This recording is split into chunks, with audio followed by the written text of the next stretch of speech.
Welcome back. We are continuing the module on programmable data planes, and we are also continuing our discussion of how to make programmable data planes more scalable.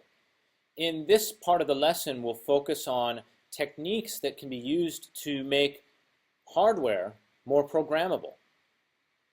Before we jump into the capabilities of current hardware and what we might do to make data plane hardware more programmable, let's first explore what we really want from SDN and examine whether or not current hardware really provides the desirable features that we would like from SDN. One of the main goals of SDN is to support protocol-independent processing. In other words, we should be able to process traffic traveling through the network independent of any particular control protocols. We should be able to control network behavior and repurpose our network devices in the field without redeploying hardware, and we'd like these functions to be implemented with fast, low-power chips. Unfortunately, the hardware that is deployed in today's networks still constrains what we're capable of doing. OpenFlow is protocol dependent because of the constraints of conventional switching chips. The OpenFlow protocol has had to map its functions onto the capabilities of existing chips. Now that mapping has enabled quick adoption, but at the same time it's constrained what we might think about putting into a control protocol like OpenFlow. So it's worth asking the question what we would do differently if we could completely redesign the data plane.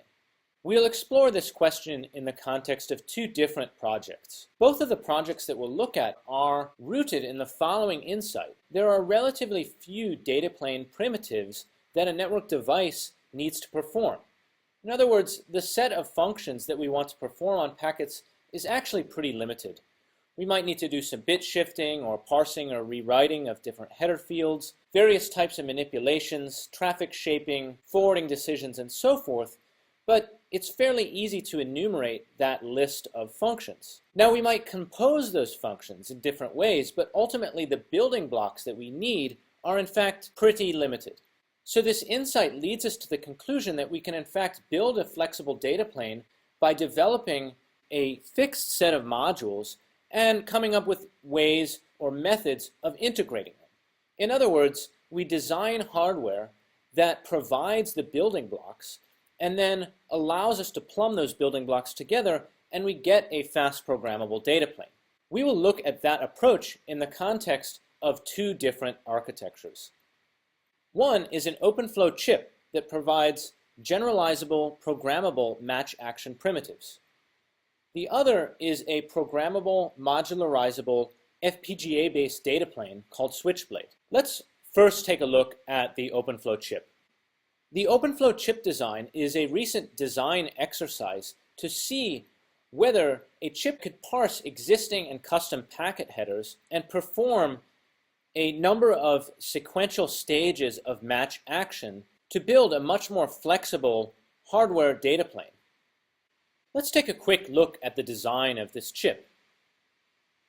The chip is laid out with a RISC-like architecture, in other words, a reduced instruction set that allows processing to effectively ride Moore's law. In other words, as the chips get faster and faster, we can process packets at higher rates, yet we can still compose these instructions to perform fairly complex forwarding operations.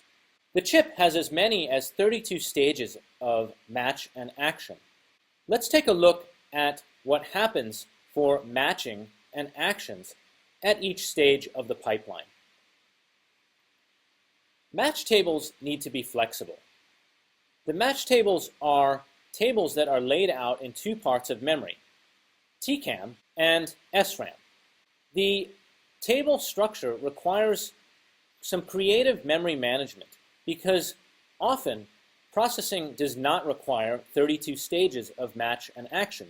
And yet there may be tables that need to be fairly big, often bigger than the memory that has been laid out for one particular match stage. Therefore, the memory management of the chip needs to be such that we can create logical tables that span multiple physical stages. Each action processor performs actions on one or more fields in the packet header, using the VLIW instruction set provided by the chip.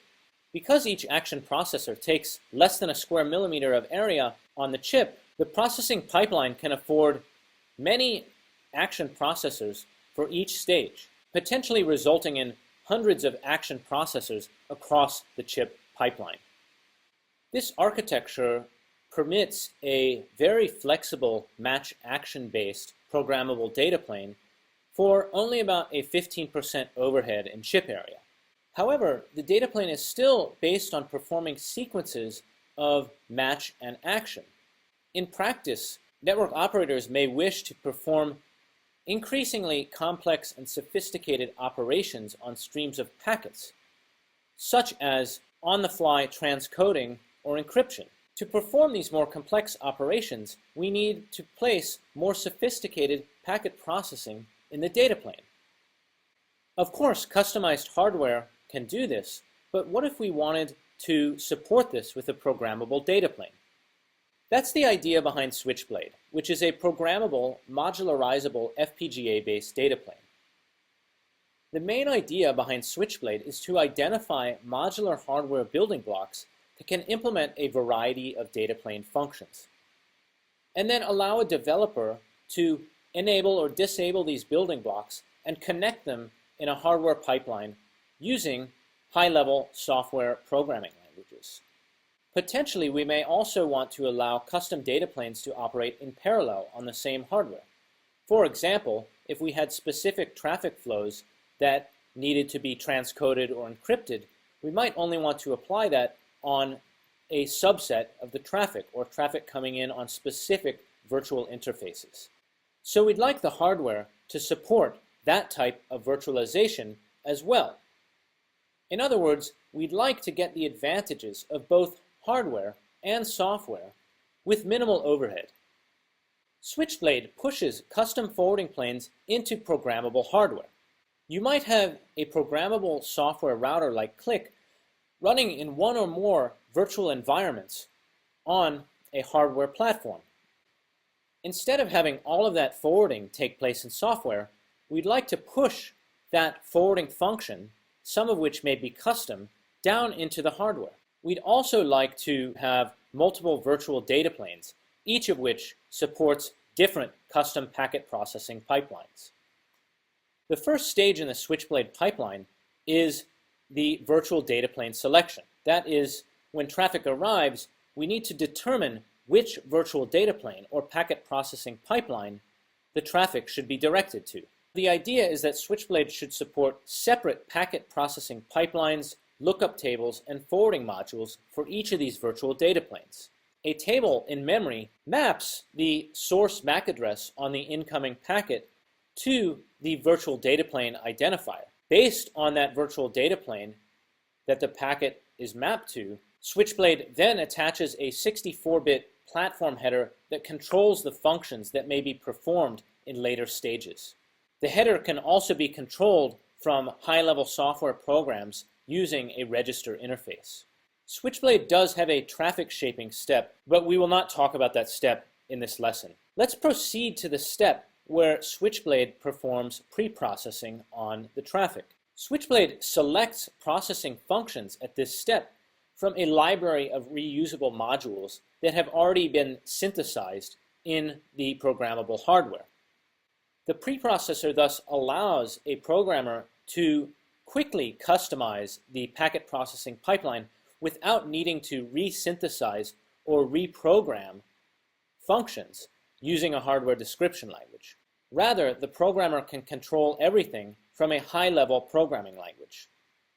We've shown how this library of reusable modules can be used to implement a variety of custom data planes, including a multipath routing protocol called path splicing, IPv6, and OpenFlow. The preprocessor hashes custom bits in the packet header and then inserts the value of that hash into the Switchblade platform header.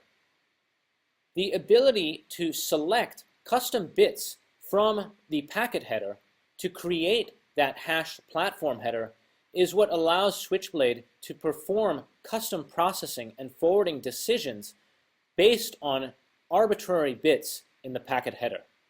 One example of a protocol that can be implemented using Switchblade is OpenFlow. We built a limited implementation of OpenFlow with no matching based on VLANs and no wildcards. The preprocessing steps are quite simple. The preprocessor essentially parses the packet and extracts the relevant tuples corresponding to the OpenFlow flow space.